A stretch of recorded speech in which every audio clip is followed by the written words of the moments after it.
G'day, I'm Henry Costa, owner-operator of King's Currency Exchange and Crown Currency Exchange here in Australia.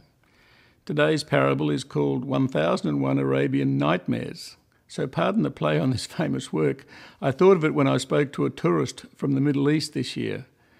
It's not easy for someone from those parts of the globe to find Australian dollars in the homeland. But most people know that everyone, anywhere in the world, wherever they travel, will take the mighty US dollar. So many people change their local currency for US dollars, and this cost is from 4 to 10%.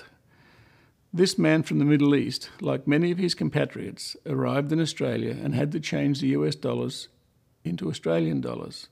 Now in our shops, this costs him approximately another 3% above the market rate.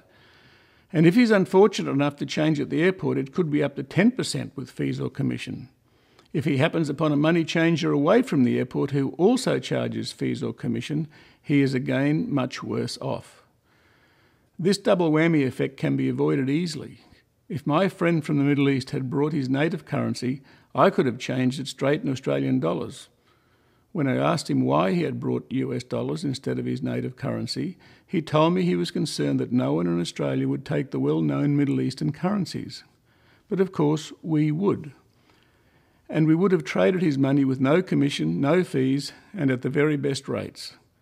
Each year we see thousands of visitors from the Middle East, far more than 1001, and mostly their currency transactions are in US dollars and are costing them more than they should be paying, often double. This can happen to you if you travel to a country without buying its currency before you leave.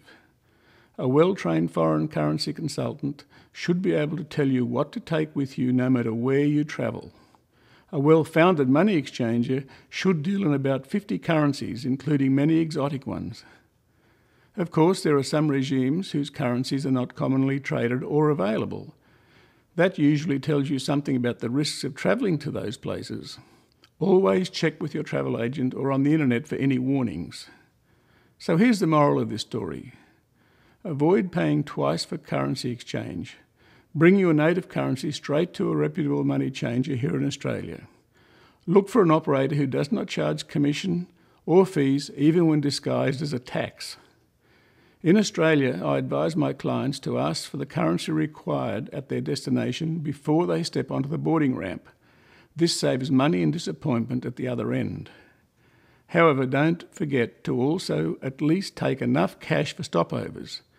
It's always nice to be able to buy something refreshing in a stopover without incurring card fees or having to change some of your destination cash into a third currency just to buy a coffee. Check out my other videos for important tips on handling your money wisely and travelling safely.